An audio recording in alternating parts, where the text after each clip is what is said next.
Hi, I'm Chrissy, And I'm Jess. and this is Financial Progress. Hey everyone, welcome back to our podcast. Before we begin, just want to say that this is a conversation between friends. This is not financial advice. Please seek the help of a financial advisor before making any financial decisions. Yes, welcome back to Financial Progress, where we break down financial concepts into bite sized pieces.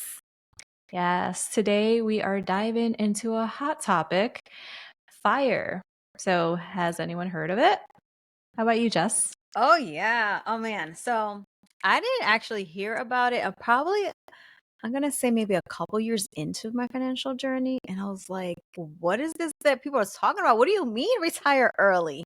So FIRE stands for Financial Independence, Retire Early. It's a movement that is focused on saving aggressively and investing wisely so you can retire much earlier than the traditional age of 65 it is now? Yes, it Maybe seems like 67. it starts increasing like every year. So, Mm-hmm. Jess, how do we do this? Like, how do we calculate our fire number? Oh, that's a great What even is question. the fire number? Yeah, that's a great question. So, the FIRE number is actually like the amount of money that you would need when you retire. So, let's learn how to calculate that, right? Your FIRE number is essentially how much you need to have saved to retire comfortably. And a common approach is to use the 4% rule.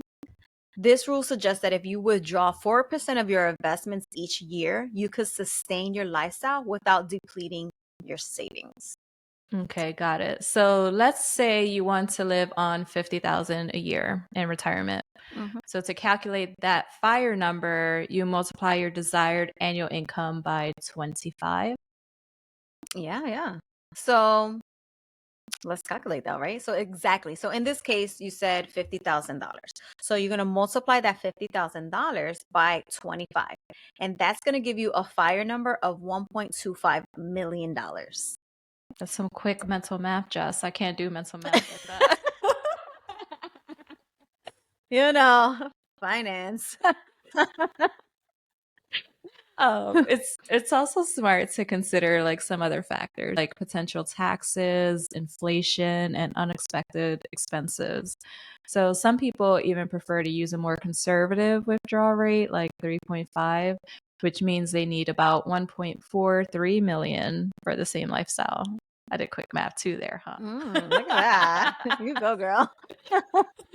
Just so But everyone knows, we had these numbers calculated ahead of time.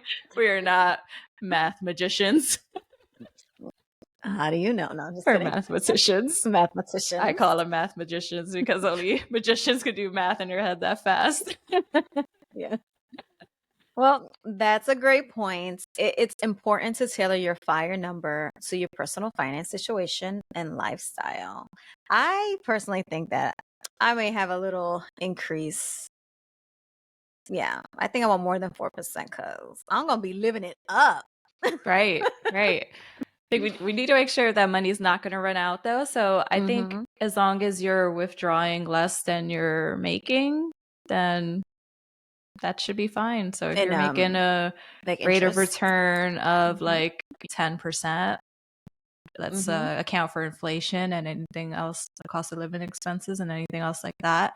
And maybe you want to increase that a little bit as long as you're able to sustain your principal, keep your Mm-hmm. principal untouched, then I think that is a good way to look at it or a good way to pull money out. Because I want to live it up in retirement too. I don't want to Yeah, just save all this money and not to use it. exactly. Yeah. Going Yeah. everywhere. And yeah, so there's also like different types of fire, right? Mm-hmm. So can you break those down for us a little bit? Yes, there's so many types, so I don't know if we're gonna be able to get to all of them today, but we'll start with some. So there's one called Lean Fire, which involves living on a smaller budget and saving aggressively. Then there's Fat Fire, where you aim for a more luxurious lifestyle in retirement. Ooh, that sounds nice. I know, yeah, it does. And let's not forget about Barista Fire, which hmm is your favorite. Yeah, I like that one. Yes, that is for those who want to semi retire by working part time while living off their investments and some income. Yeah. I like the Barista FIRE because it doesn't mean that you need to completely stop working, right? And I just want to stop working for other people and just make sure that like whatever income that's coming in, it's really just what I built, like the businesses I built, those income streams, because that's what, yeah, that's why I like the Barista FIRE. But Yes. yes, you're right. So each type of fire caters to a different lifestyle. It caters to different goals. So it's all about finding what's going to work best for you. Yes. I know in our episode with Wally, who we interviewed, she talked about work optional. So I would just love to Hmm. be work optional and to build up my retirement account so I Hmm. can be work optional. So that's Yes. one of my goals. So if someone wants to get started with FIRE, what are the first steps that they should take? So the first step, just like any other thing that we mentioned, is to make sure that you're tracking your expenses and creating a budget. And understanding where your money goes is very important. Yes, and you definitely need to increase your savings rate, specifically your investment rate, the amount you're investing, because that's a good way to grow your money. So cutting out unnecessary expenses and possibly boosting your income through side hustles can also help. Yeah. And don't forget to invest wisely. And it's important. And this is another reason why I think I chose Barista FIRE, because I still want to live my life now and not only at retirement. So I'm still doing whatever I need to do investing wise, still living my life while investing. I may not be as aggressive, but I still have like, I'm going to live my life in general, I guess I Throughout should your whole say, life. throughout my whole life. But Yes. there is a point in my life that I don't want to work for anybody. So I still have, these two separate goals that I am aiming for. So yeah. So the earlier you start investing, the more you can benefit from compound interest. Absolutely. And it's all about making your money work for you. So, Jess, when you first heard about the FIRE movement, what was going through your head? Honestly, like, is that even possible for me? That was like the first thing, is just like, oh, people retire early. How is that possible?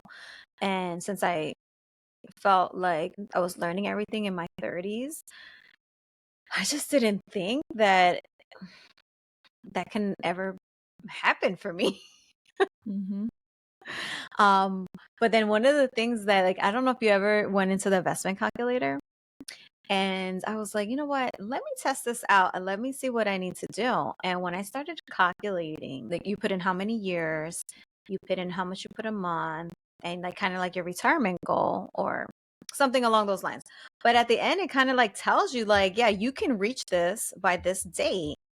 And I was just like, wait a minute. If I put in the money it's saying, whether it's $600 a month, I can retire early. So like when I started like actually seeing that, then I was like, wait, this is possible.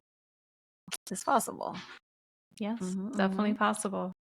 And we also don't consider like we get raises typically every year. And as long as your cost of living doesn't increase, you can put that percentage to your retirement goals or to your savings Mm. goals to reach that a little earlier. So sometimes we don't consider those things. And also, like if you get a bonus that you weren't expecting, if there's nothing else you have planned for that money, you can also put that towards some retirement goals. But yeah, when I first heard of FIRE, I was like, yeah, like the same like you, like, wait a minute, I don't have to wait till I'm in my 60s to retire. I can do Mm. this early. So it kind of like shifted my mindset a little bit to say, okay, like maybe I don't want to wait till I'm in my 60s to retire. Mhm. Maybe I want to do it sooner. But I also decided, like you, like I don't want to not work. So I have a goal of by the time I'm 50 to be working for myself and hope. I don't know what that looks like yet. I have no idea, but I have 10 Mhm. years to figure that out. So I do know that I want something where I can pick up and go. So I want my business to be fully remote Mhm. and my business to be on my computer so I can just pick it up and go and Travel. travel. Yes, that's Yeah. what I would love to do. So I have 10 years to achieve that. Yes. Yes. Hopefully, I mean, yeah, you never know what'll happen, but And yeah. that'll be our type of fire. Yes.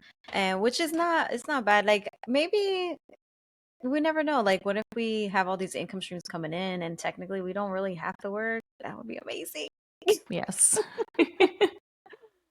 So yeah, I don't know what the acronym looks like for that, for financial independence, work for yourself.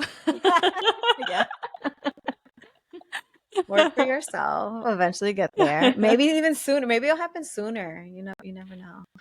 But yeah, there is another type of fire that I can't remember the name right now, but it means that like you already reached a point in your investment accounts that you don't need to contribute anymore, and you will kind of like reach your, millionaire status by a certain time, or your fire number, I guess, by a certain time. I did calculate for myself. I guess I didn't really know what investing was. I know when I started my job 10 years ago as a part-time that I was forced to be put in on 403B. So it was just like, this is what we offer. There's no options. Thank God for that, right? Because I wouldn't have anything. And I just did whatever was the match, and I just let it keep building.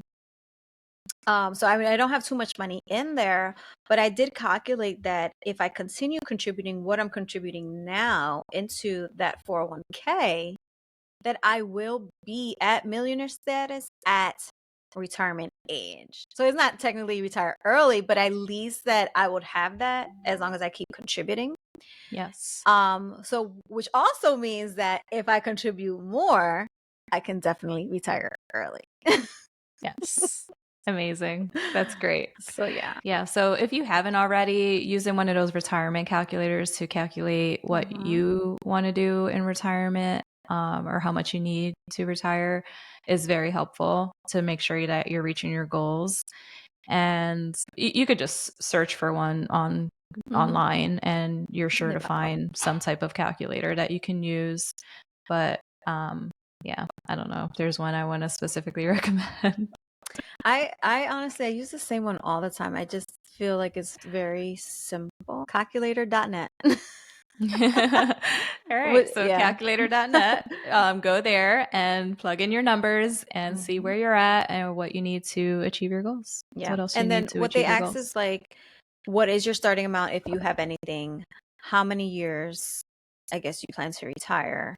What's the average rate of return that you're, I guess, receiving, or what you think you're going to receive, and what you're going to contribute in addition. And then by the end, it tells you what's the end balance. So I just love looking at it. Yes. Yes. It gives me hope.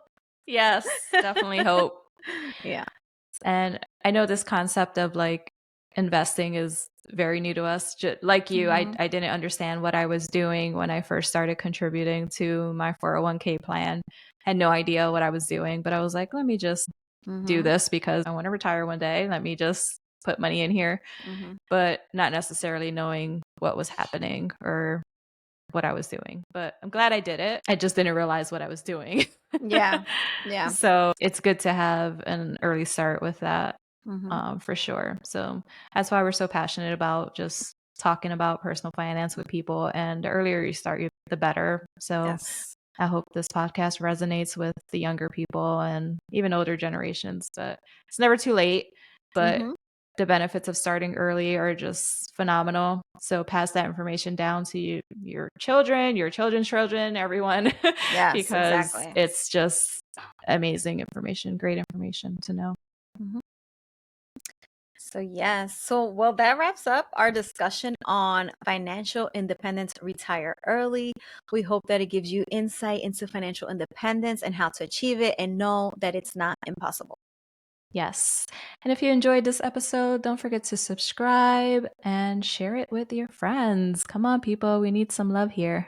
Yes. And until next time, keep those financial goals in mind. Yes. Bye.